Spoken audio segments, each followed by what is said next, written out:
Hola, soy Roberto Jun y este es el 8º episodio del Tablero Político de Cultura Jurídica ORG, nuestro podcast en el cual tratamos todo lo que tiene que ver durante esta semana recién pasada.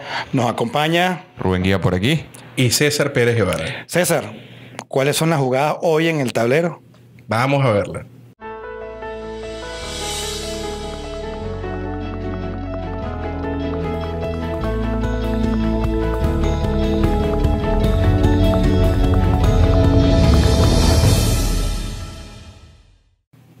Bueno, entonces esta semana tenemos varias jugadas sobre el tablero. Una de ellas es lo de qué ha pasado con Juan Guaidó en cuanto a su inmunidad parlamentaria y el procedimiento de levantamiento. Exactamente. La otra... Prolijo, además. Totalmente, debido proceso. ¿Te acuerdas de esas clases de debido proceso, César? Aquí hay varias cosas. No solamente es la evidente vulneración al debido proceso, al Estado Te de corto ahí Derecho, porque lo vamos a retomar después, con más tiempo para seguir. También tenemos el caso de qué pasó con la delegación venezolana en la OEA y en la ONU. Las credenciales, las personas que ahí representan a un personaje o a un Estado. Eso es un tema que vamos a hablar también. Hay alguien que está buscando trabajo, me parece. ¿Sí? Sí, alguien está buscando trabajo. Si quiere alguien, un adulador de oficio, bueno, por ahí disponible. Perfecto. Y bueno, y vamos también a abrir de lo que son las jugadas sobre la mesa, pero a nivel ya internacional. Nuestro amigo Assange. ¿Qué pasó con Assange? Yo creo que ya era hora que pasara algo con Assange. Creo que de tanto tiempo, pues mira, en algún momento lo iban a agarrar, ¿no? ¿Cuántos años tenía ya en la embajada? 2012. 2012, sí, exactamente. Bueno, y la otra, en Sudán. Eso es una noticia reciente. O sea, estamos viendo ahorita. Que ha impactado aquí muchísimo. Sí, lo que no era reciente eran los 30 años que llevaba el tirano ahí, pues. O sea, con 30 Pero bueno, años. no nos hemos metido a profundidades en las noticias, qué es lo que ha pasado. Pero bueno, hablaremos. Otra vez nuestro truán favorito. Eso lo dejamos allí. Sí, AMLO, como siempre, diciendo cosas. Es que AMLO nos está dando razón para existir, ¿no? O sea, todas las cosas que dice. Bueno, y te tengo una sorpresa, César, sobre AMLO, pero cuando lo tratemos, te la comento. Bueno, empecemos. Venezuela, nuestro territorio. ¿Qué ha pasado? Ciudad capital. Lo de la inmunidad parlamentaria es algo que ya veníamos hablando, hemos dicho, nos han preguntado en diferentes partes. Primero, a Guaidó claramente se le ha vulnerado el debido proceso, pero es que esto es una cosa que va más allá. A Guaidó se le ha vulnerado cualquier clase de normativa jurídica que tenga que ver con un estado razonable de cosas. Hay que entender primero en que no estamos en la actualidad en un estado de derecho. Eso siempre lo hemos señalado en los últimos tiempos. Entonces, debemos recordar que Juan Guaidó es el presidente encargado de la República, porque Juan Guaidó, en virtud de que las elecciones del 20 de mayo del 2018 no se pueden considerar como elecciones por todos los vicios que tuvieron, entonces el presidente de la Asamblea, en una interpretación de la normativa constitucional, pues evidentemente se juramentó como presidente. Aquí lo tenemos, ¿no? Otra de las cosas... Lo conversamos en el segundo episodio del podcast. Exacto. De las cosas que tenemos siempre... Precisamente se dice que un cuerpo colegiado como el Parlamento, que es la voluntad del pueblo, una democracia representativa, tiene que dar permiso para que el máximo tribunal pueda juzgar a un diputado, ¿no? Esto es una razón fundamental porque la democracia consiste y recae en esto. Pero veíamos por allí algunos abogados... Bueno, gente que se dice que maneja el oficio diciendo, pero es que Guaidó ya no tiene inmunidad parlamentaria porque es que Guaidó es presidente encargado, entonces a ese le puede juzgar como uno quiera. Bueno, hay que entender que Guaidó no es... En todo caso, la presidencia tiene... una responsabilidad. La presidencia tiene unas inmunidades y unos... Claro, pero yo insisto. No inmunidad a nivel de un diputado. Sin embargo, tiene unas prerrogativas procesales. Tiene prerrogativas procesales. La idea que se tiene que ver es que Juan Guaidó está actuando en virtud de una interpretación que no es convencional y ordinaria de la Constitución. A pesar de que es de la naturaleza propia de la función del Parlamento, del Poder Legislativo como tal. Porque creo que es necesario que hagamos mención sobre cuál es la naturaleza y por qué existe esa figura específica de la inmunidad parlamentaria? Bueno, básicamente porque ¿qué es lo que le toca hacer a los diputados? Bueno, básicamente ellos van, se reúnen en asamblea y tienen que decir las cosas que la gente tienen que decirse. Tienen que decirse. O sea, imagínate que haya un diputado que se presume que es corrupto, que haya un juez, que el presidente de la República esté implicado en temas de corrupción, en temas oscuros, pero tiene que decirlo con la garantía suficiente de que esta persona no va a ser enjuiciada apenas esté saliendo del Palacio Legislativo, porque precisamente ese es su trabajo, decir las cosas que la demás gente no puede hacer sin tener las pruebas en la mano. Porque ese es su trabajo. Claro, porque ese es su trabajo. La voz de un diputado es la voz del pueblo, imagínate. El trabajo más importante, además. Y ahí viene otra cosa interesantísima, que es que únicamente ese órgano es el que puede levantar la inmunidad. Exacto. Entonces no puede ser la sedicente Asamblea Nacional Constituyente, que no existe, porque no es ni asamblea, ni es nacional, ni es constituyente. Pero entonces, mal puedes tú, tomando el nombre de la Asamblea Nacional como si fuese esto mismo, levantárselo, ¿no? Entonces, es incluso una situación mucho peor que a la de la inexistencia de una persona en presidencia en elección, o sea, electo. Yo creo que hasta es, como estábamos hablando, una tapa y una nueva capa y otra capa y otra capa de mayores violaciones. Eso a nivel político es una escala, un nivel superior de escala del conflicto que hay, que ya se está tornando no simplemente político, ya está entrando a un nivel mucho mayor. Claro. De demostración de fuerza. El tema de la luz, el tema de todo esto es como cuando sitian una ciudad en una guerra. Totalmente así. Ojo, que no es que esto lo esté haciendo el imperio, Donald Trump, como dice el gordo de Miraflores. Esto es otra cosa. Esto es una gestión de la miseria para que todo el mundo viva en el presente y no pueda pensar más allá de 2 minutos. La cultura del presentismo. Tampoco se puede perder, y siempre lo voy a decir, en relación a el cargo, la naturaleza del cargo de Juan Guaidó.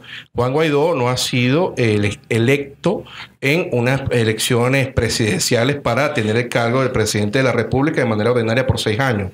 Juan Guaidó está tomando el cargo de presidente de la República de un modo encargado. Por lo tanto, Juan Guaidó no pierde la inmunidad parlamentaria. Claro. Esto es una cosa que tiene que saberse y tiene que decirse, porque se está diciendo por allí que dado que él tiene el cargo de presidente encargado, entonces pierde la inmunidad parlamentaria. Esto es una razón. Pero entonces vamos a concluir. El escenario normal, vamos a suponer que no estamos viviendo una narcodictadura, que no estamos viviendo en manos de unos bandidos y unos malandros, sino que, bueno, estamos en un Estado de Derecho, estamos en una Venezuela a la que todos aspiramos estar en un futuro muy cercano. Y bueno, se ha elegido X candidato. El candidato X, antes de las elecciones, se vuelve loco, que ya una vez pasó en la historia venezolana. Sí, ya sé. Jóvenes Escalante. Bueno, él no fue electo, pero sí fue retirado la candidatura. Pero él es candidato elegido por todos. Bueno, en definitiva, muere o renuncia y se da cuenta, mira, yo hice todo este trabajo porque ya no quiero hacerlo, tengo tal condición, o se le descubre un hecho de corrupción y es encarcelado. Cualquier supuesto de esto sirve. Entonces, bueno, ¿qué es lo que pasa? Ya no puede ejercer la presidencia. Como dice el artículo correspondiente a la Constitución, le corresponde al presidente de la Asamblea Nacional, que sigue siendo diputado. Es decir, se llaman elecciones dentro de los 30 días, se lleva a cabo el procedimiento electoral, se vuelve a elegir una persona, esa persona se juramenta, no ocurre el supuesto que ya describí, y esta persona sigue siendo el presidente y esta otra persona sigue siendo el presidente del Parlamento venezolano. Entonces, este sería el escenario normal y este sería la figura de la encargaduría de la República antes de la mitad del periodo presidencial. Mira, concluyendo el tema inicial, entonces tenemos de que no hay decaimiento y no hay cesación de la inmunidad por la asunción de la presidencia en modo de encargaduría. 2. No puede la Asamblea Nacional Constituyente en modo alguno, la sedicente Asamblea Nacional Constituyente en modo alguno, sustituirse en la Asamblea Nacional y no puede levantarla. Porque su única competencia es hacer un proyecto de constitución, no una constitución, un proyecto de constitución. Y ni siquiera una verdadera Asamblea Nacional Constituyente, no claro, esto. Suponiendo que estamos en esa Venezuela que ya... ¿Y dónde dejamos al Tribunal Supremo de Justicia en esa solicitud y ese fiscal. Wow, es que lo dejamos para lo que ellos hacen es que es una cuestión wow, ¿qué podemos decir? Una capa con otra copa. Bueno, pasemos entonces al otro punto. Una película de Cantinflas tal cual cuando dice, bueno, ¿qué podemos decir? ¿Qué podemos decir? La otra jugada.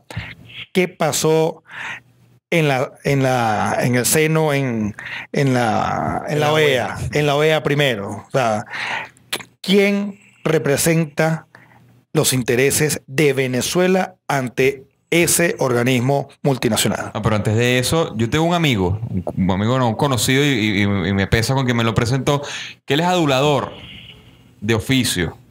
Él le gusta mucho adular a los tiranos, él le gusta mucho lavarle la cara a las personas que violan los derechos humanos. Entonces él está buscando trabajo porque lo votaron de la OEA. Lo votaron como lo que es, como un truán y un lambebotas. Sí, realmente en la OEA vimos una cosa espantosa. Vimos primero una malcriadez por parte de la dama que se encontraba allí sentada ejerciendo las funciones que no eran de ella, diciendo un montón de tonterías, haciendo una interpretación grosera. Eso no es una interpretación, haciendo una malversación de los contenidos fundamentales de la OEA. Y bueno, ya se ha sentado allí el señor Gustavo Tarre, que evidentemente es un diplomático de altura y bastante respetable, un hombre que tiene obra escrita interesante y una manera de analizar las cosas que es respetable a nivel mundial, de lo cual evidentemente carecen todos aquellos representantes de la tiranía. Por otra parte, también vemos cómo en la ONU, por su parte, Samuel Moncada sigue de la manera más abyecta, más irascible, más terrible, intentando seguir usurpando lo mandaron a casa. Sí, ya váyase para su casa. Los representantes de Estados Unidos le dijeron algo que era una verdad. Bueno, señor, pues mire, váyase, dígale a este señor que ya se acabó su tiempo.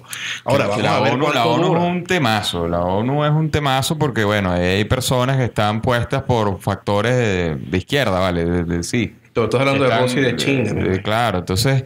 de esta izquierda patética que sigue insistiendo en todo el tiempo, primero en sus planes perversos de dominación internacional, mundial o lo que sea que tengan estas personas en mente. Y de destrucción. Y de destrucción, por supuesto, de la occidentalidad. Sí. Y entonces, bueno, hay unas personas que evitan que una persona como Samuel Moncada, que dudo mucho que sepa pronunciar lo más básico del idioma inglés o el castellano, sigas representando a un país en las más altas esferas diplomáticas. Sí, es que más allá de sus actividades o cualidades, mira, de hecho yo creo que el señor maneja alguna clase de conocimiento, pero es que ¿de qué sirve? Acomodaticio, como quien vende cualquier cosa. En la Biblia hay un precepto que dice: ¿de qué te sirve ganarlo todo si pierdes tu alma? O sea, pero más o menos una interpretación de eso, mira, ¿de qué te sirve ser el hombre más sabio del mundo si eres el hombre más malo, más perverso del mundo, ¿no? Bueno, Fidel Castro le sirve mucho. Bueno, pero de verdad podemos considerar que estos regímenes entran en la felicidad, o sea, vivir todo momento de tu vida con miedo de que vengan a hacerte algo. Yo no creo que eso sea felicidad. Los malvados son así, los malos son así. Eso, hay un caballero que se llama Roberto Jun y está por allí con un libro que se llama La Ponerología Política, el estudio del mal. Que tenemos un video al respecto. Tenemos un video en Cultura Jurídica. No, y también hay otro libro que habla de la maldad y los malditos, ¿no? Y es interesante cómo en este caso, cuando se habla de los malditos, dicen que a las comunidades o a las sociedades a las cuales pertenecen no solamente tratan de primitivizarlas y convertirlas en lo más bárbaro, sino animalizarlas. O sea, date cuenta cómo actualmente, y si esto está pasando aquí en Caracas, imaginémonos cómo está pasando en Maracaibo, las condiciones de salubridad mínimas. O sea, imagínate de verdad lo grave que deben estar pasando la gente allá en Maracaibo. Dice el gaitero: madre mía, si el gobierno no ayuda al pueblo zuliano, tienes que meter la mano y mandarlos al infierno.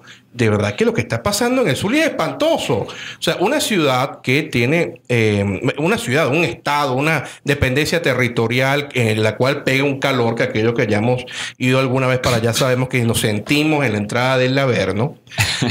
Bueno, pensar que no pueden tener electricidad nos hace entender varias cosas. Primero, que era la ciudad más fría de Latinoamérica porque tenían, o todos tienen, aire acondicionado. Claro. Si no hay luz, no tienen aire acondicionado, tienen un calor espantoso. Además de eso, no hay agua. porque las bombas no funcionan porque no hay electricidad. Entonces, ¿se imaginan ustedes esta gente con ese calor sin agua y sin aire acondicionado, más allá de que se les daña la comida entre todas las cosas? Claro, pero ¡wow! Canibalismo. Eso es algo que se nos quedó en el tablero pasado, en las jugadas pasadas, y se nos está quedando también esta señora que se paró en el Palacio Legislativo pidiendo paredón a Juan Guaidó. Se nos quedó en el tablero. Pero vamos a este tema del Zulia y el tema de la luz, que se nos quedó por razones de tiempo, que la única dictadura que nosotros respetamos es la del tiempo. Mira, esta gente utiliza todas esas necesidades para gestionar la miseria. Y gestionar las necesidades más básicas del ser humano y a Primitivizar. Exactamente. Sí.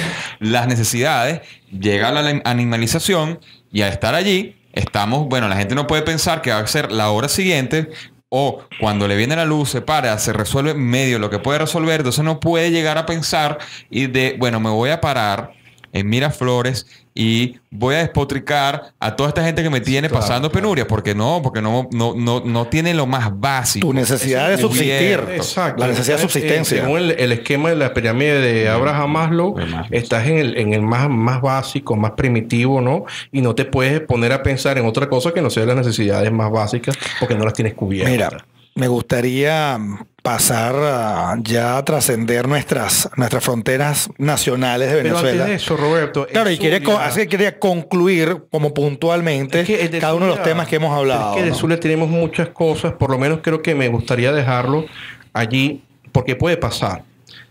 Así como estamos viendo en diferentes partes de países del mundo en que determinadas naciones que viven en los territorios de pronto se quieren hacer independientes. Vemos el caso del País Vasco de hace décadas, vemos el caso de Cataluña, en la misma España también ahorita, ¿no? Que está pasando. ¡Wow! La nación zuliana es una nación. Eso quiero que lo sepan. Es una nación diferente que de alguna manera se ha amalgamado a la nación venezolana, pero se puede entender este regionalismo como una nación. Yo creo que es así y he leído algunos actores zulianos que piensan que es así. Varias veces han estado a punto de hacerse independientes, pretender un trozo del territorio venezolano y hacer un estado que tenga a la nación zuliana como aquel que se encargue de ocuparla. Ya pasó cuando se separó la República de Colombia en el año 1829 y el año 30. Después, con el general Venancio Pulgar, también existieron intentos al respecto. Mira, yo no estoy llamando a que eso pase. Evidentemente, claro que no. Nosotros amamos a nuestra Venezuela unida, a nuestra Venezuela con sus naciones en un conjunto. Pero uno nunca sabe cuando en mala hora alguien pueda pensar esta clase de cosas. Y mira, yo creo que de verdad esta gente está llevando al zuliano a un nivel en el cual el país o la nación del territorio venezolano que produce más riqueza en cuanto a habitantes per cápita, yo creo que se le está tratando muy mal, como dice la gaita. A veces tenemos que aclarar, porque cuando uno habla, por supuesto, del Estado-Nación, el Estado venezolano, y a veces uno pudiera mencionar, como cuando hace respecto de España, el País Vasco. Bueno, el País Vasco, una cosa es el país como el área geográfica específica, y pudiéramos hablar de un país zuliano, en el sentido de su identidad geográfica. Es un tema de identidad. Y la nación zuliana también, en el sentido de que, es más, alguien más regionalista que los propios zulianos en Venezuela. Rara vez lo conocemos. Recuerden ustedes que decía el francés Auriu que nación es un conjunto de tradiciones, de ascendientes en común que tienen determinados individuos y que entonces se entienden como partes de un todo. No hace falta tener un territorio para tener una nación. Por eso vemos que hay estados-nación, plurinacionales, como el caso de Bolivia. Tienen varias naciones. Y lo que pasa con las naciones es que a veces entonces dicen, bueno, pero si somos una nación, ¿por qué no podemos ser un estado? Y es más bien dentro de un estado fallido. Porque dentro de los estudios de filosofía política pudiéramos analizar el futuro de una nación dentro de un estado fallido que nada le favorece. Entonces, en el caso específico del Zulia, son los que tienen mayor producción de carne, de leche, de petróleo. O sea, más bien, no hay justicia que pueda de alguna manera ver que esto que está pasando. Por lo menos, mira, el estado de Texas, ellos no eran una nación. Yo creo que no era una nación. Economía del mundo. Pero si te pones a pensar, ellos estaban en un estado fallido, porque en México de esa época era un estado fallido. ¿Qué hicieron? Se fueron. Y de pronto, cuando son un estado, dijeron, bueno, mira, tenemos esto que está aquí, esto sí nos gusta. Y te asocias. Y hoy en día son norteamericanos. Dense cuenta, bueno, norteamericanos, estadounidenses, ¿no? Porque México también es Norteamérica, a pesar de que a veces les pese a los norteamericanos que te dicen a ti que voy a aprovechar eso que acabas de mencionar para hacer un brinquito a nuestro amigo AMLO, ya que estamos hablando de México y de Texas, porque también dijeron, ¿cómo se llama? Bueno, México, en el momento que llegó los españoles, y bueno, sabemos que México no existía como hoy lo conocemos, son otros contextos, y por supuesto vemos cómo estas personas manipulan las ideas. Y de lo que te iba a comentar, hay un autor, filósofo español, que yo he estado leyendo últimamente, que es Antonio Escotado, y que recientemente, esta semana, o más tardar, a lo sumo, la semana pasada, estuvo en Montevideo. Y le preguntaron, bueno, ¿cuál es su opinión sobre López Obrador? Y él respondía más o menos lo que tú decías, pero él efectivamente señaló, ese señor es un miserable. ¿Qué piensa usted sobre el presidente de México, que por su apellido es español, o descendientes españoles, qué pedazo de miserable? Que pretende que España pida perdón? Directamente, qué pedazo de miserable.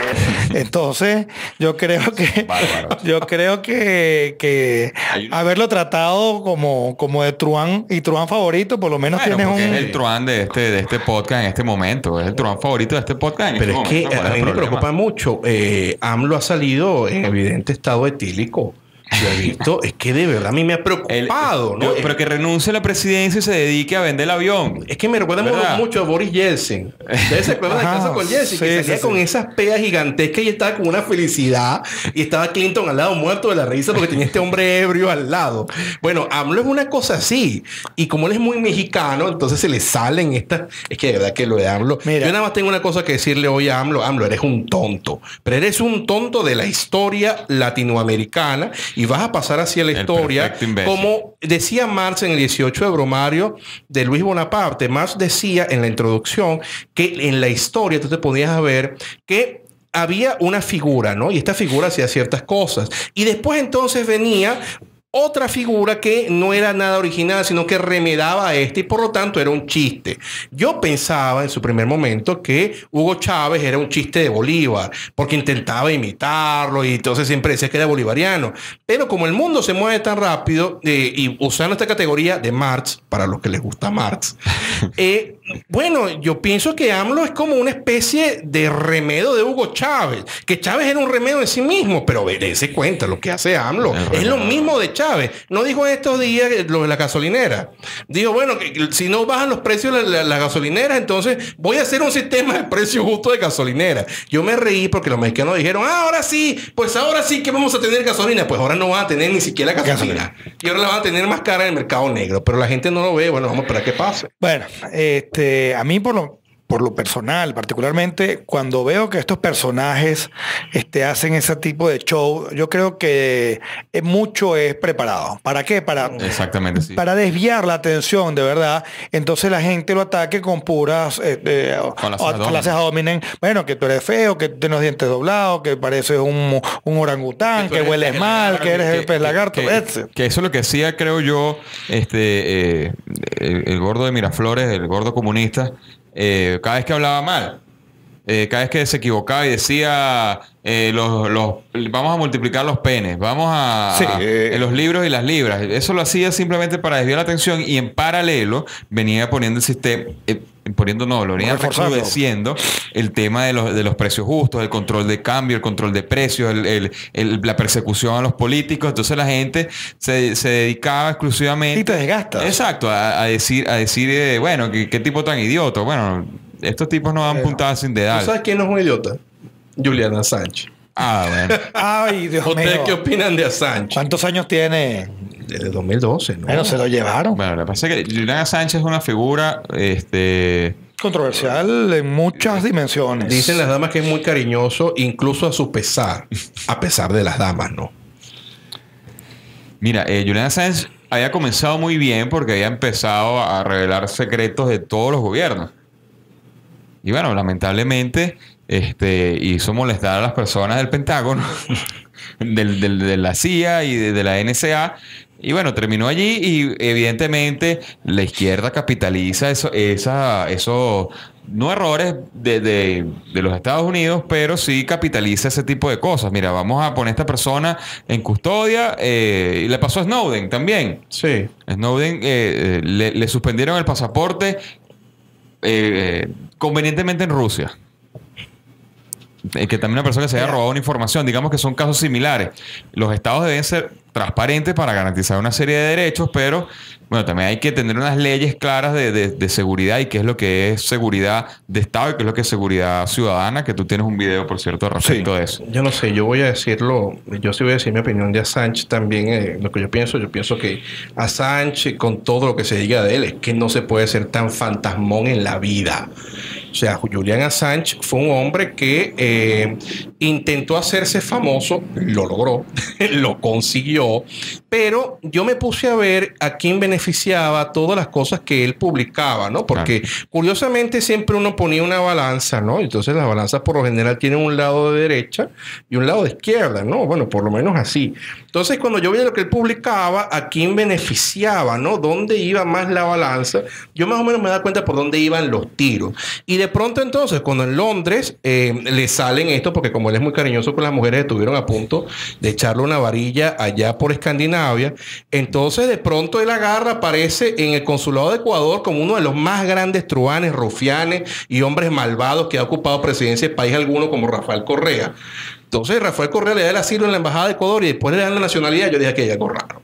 O sea, mira, dime con quién andas y te diré quién eres. Totalmente. Entonces, de pronto sale Rafael Correa, entonces ahora él es enemigo de Ecuador y se pone a publicar cosas en contra de Lenín Moreno, que es un enemigo abierto de Rafael Correa. Después yo te puedo decir que a Sánchez. Y si le dieron la nacionalidad, no le pueden enjuiciar por traición a la patria, que está de moda también. Es que es algo muy raro que se la suspendieron. Yo no soy abogado ecuatoriano y no conozco las leyes ecuatorianas, pero yo vi que el Ecuador dijo que le suspendimos la nacionalidad. Yo no sé cómo será esto, porque no sé si es que será que se la revocaron. O sea, ¿cómo es esto? O sea, tú no eres ecuatoriano hasta que... Es adquirida, bueno, pero es adquirida. Pero ¿cómo es esto? Me imagino que igualito desconocemos cuál es el tratamiento interno. Claro, es interesantísimo. Pero la embajada en el momento que él entró y la embajada en el momento que salió es totalmente distinta, ¿no? Muy entretenido también. Pobre embajador. Eso me dio mucha risa. El pobre embajador que se tuvo que calar ese sujeto tanto tiempo ahí. Sí, no, es un tipo fastidiosísimo que andaba por allí. No, y peligroso, además, con una computadora en la mano, un tipo peligroso. Mira, esa cara de malo que tiene, bueno. ¿Y qué pasó en Sudán? ¿Qué pasó en Sudán, Rubén? Coméntanos. Bueno, como decimos aquí en Venezuela, la gente se arrechó con el dictador, con el tirano de turno, ¿no? Y se plantaron, sí, nada más y nada menos. Estos países, yo no sé por qué hay tiranos tan longevos y tan bueno, pero es que recuerden que estos países de esta parte del mundo tienen la noción de que los gobiernos tienen que ser así. De hecho, vienen con una cultura de califatos y de cosas son musulmanes. Claro, uno puede entenderlo. En esta parte del mundo, como somos demócratas, somos occidentales, esto repugna. Pero tú ves que Gaddafi era una cosa normal. Ustedes vieron una película propia de los 80 que se llamó, en castellano la pusieron, la joya del Nilo. La joya del Nilo. No. Vamos, se lo recomiendo. Vamos a buscarla. Porque era también algo así, propio de países. Bueno, en este caso era fantasioso del Medio Oriente, y resulta que, bueno, alguien se estaba lanzando de presidente, entonces hacía trucos de magia, se contrataba gente para, bueno, los más puro pan y circo, que eso siempre ha funcionado, ¿no? Sí, en ese momento era, bueno, y compraba aviones artillados, etcétera, etcétera, y había un personaje famoso que era como un dios, entonces que los iba a sacar, pero por supuesto también está muy, muy decorado todo. Pero básicamente el núcleo es, mira, el populismo, como la gente le mete en esas ideas de que va a llegar alguien, un mesías siempre a salvarte. Hoy estaba en el metro, yo uso el metro de vez en cuando para poder conectarme con la ciudad, lo que está pasando. Diría Don Quijote, usted es un valiente. Bueno, sí, la cutricidad la cutricidad propia de Caracas, de todo. la notas allí. La oscuridad no es nada más a nivel eléctrico, la oscuridad es todo. Es todo una nivel. oscuridad absoluta. Pero estamos en Sudán y Sudán le plantó cara al tirano. Sí, y el tipo se Estuvieron fue y está más de 24 horas. Eso es bien extraño que ya también le pasó a este hombre de Zimbabue. José Mubarak le pasó en Egipto también. Pero al de Él también se Zimbabue. rindió y dijo, bueno, déjenlo. Mugabe. A Mugabe le pasó, le hace unos arrestos domiciliarios. Entonces, a mí esos cambios me parece que son. Y le dejan un dinerito para que puedan Que cambia todo, subsistir. para que todo quede igual. Pero la cosa es que salieron Todo gato pardo. del señor. No, pero a veces yo creo que es mejor que las cosas queden igual, pero con un poquito más de libertad, por muy mal que suene, a que de pronto venga una guerra espantosa, que bueno, yo no sé. Lo que pasa lo que ha Bueno, pasado en Libia, por lo menos. Hablando en de eso- Siria, con Bashar al-Assad, que todavía está ahí, y yo creo que se va a quedar. De verdad que el yo no lo veo afuera. No, Lo veo bueno, ahí. pues es que hay un tema geopolítico importante, ¿no? Ya perdieron. O sea, recuérdate que Gaddafi era un tipo de izquierda también. Sí. Gaddafi era un tipo que ahí iba Fidel Castro, ahí se reunía también los intereses de Rusia, un montón de cosas. Entonces, bueno, ya haber perdido Libia es algo, un golpe duro para los intereses antioccidentales de lo que es Rusia y China, ¿no? Pero ojalá esta gente fuera, y hablando de cine, pero este es el cine del absurdo, de lo ridículo.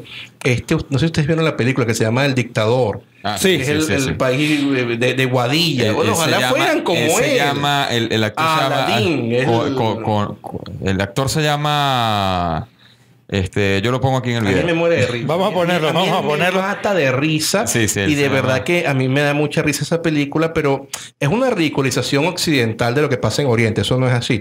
Pero uno dice, Ya va, ojalá ¿cómo? fueran los tiranos. Ya va, pero ya ¿Cómo va, pasa un así? momento, Hay la cosas que yo creo que aquí son peores. Allá son por lo son menos. peores, claro. Me Claro. refiero a que son peores. Él caricaturizó. Claro, él era muy carismático, pero estos dictadores Gaddafi. no son así. No, él caricaturizó a Gaddafi. Sí. Es una burla abierta de Gaddafi. varias cosas. Bueno, Sí, pero digamos que el la personaje escena de la carrera, principal, sí. vamos a ponerla. Vamos a Vamos a poner la escena de la carrera.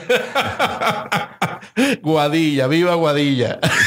Bueno, mira, ya estamos de cierre. ¿Qué jugadas crees tú que se van a dar próximamente? Que nos diga el público, la audiencia de este podcast, qué cree cómo se va a mover la. Pero que nos los digas a ¿Cómo se dónde, va a mover en el el tablero? video, porque nos han llamado, nos han dicho En los comentarios de aquí, abajo, Sí. en YouTube, por favor. para que todos compartamos, porque Sí, mucha gente hacerlo comenta entre y todos, y hacerlo entre todos. A mí también me escriben al teléfono de modo particular, pero bueno, la cuestión está en que la comunidad siga creciendo y veamos comentarios. Y bueno, cualquier duda, pregunta, comentario, sugerencia, las ofensas Banco Rubén Guille pueden ponerlo por por allí. favor. Pero- Los insultos para escribirme @, César Pérez Guevara. Pero de todos modos estamos abiertos a hablar de estos temas complicados. Nos han pedido muchas cosas, pero sobre todo son cosas históricas y en la medida de lo posible estamos haciéndolo. Pero por lo que está pasando actualmente en el país, estos podcasts tienen muy poco de histórico, tienen más de actualidad. Les pedimos que entiendan porque el mundo se está moviendo de una manera muy extraña, Venezuela más que todo el mundo, y tenemos que atacar estos temas. De todas maneras, por todas las redes sociales saben que seguimos con la labor histórica muy fuerte. Sí, bueno, si les gustó, denle like y con eso nos apoyan muchísimo. Síganos, suscríbanse, @Cultura Jurídica ORG. Y por favor, piensen a ver cómo se pueden mover las fichas en el tablero. Yo a partir de este podcast voy a comenzar a cerrar, se me acaba de ocurrir la idea. En el Senado romano, cuando estaban peleando en las guerras púnicas contra Cartago, Catón, el censor, el ascendiente de Catón de Útica, él siempre terminaba todo su discurso. Si estuviera hablando, no sé, de la comida, diciendo esto: sed de lenda es Cartago. Y por último, Cartago debe ser destruida. Al final se hizo gracias sobre todo a los esfuerzos de Escipión el Africano. Pero, ¿a qué se me ocurre a mí? Pues entonces yo voy a decir, bueno, y al final las tiranías de todo el mundo tienen que ser erradicadas. Nos vemos en una caerán. próxima Que así emisión. chao. Hola, yo soy Roberto Jun y este es el séptimo, octavo episodio. Déjalo, ¿no? No. Pero ¿por qué? Vale? Lo acabamos de decir.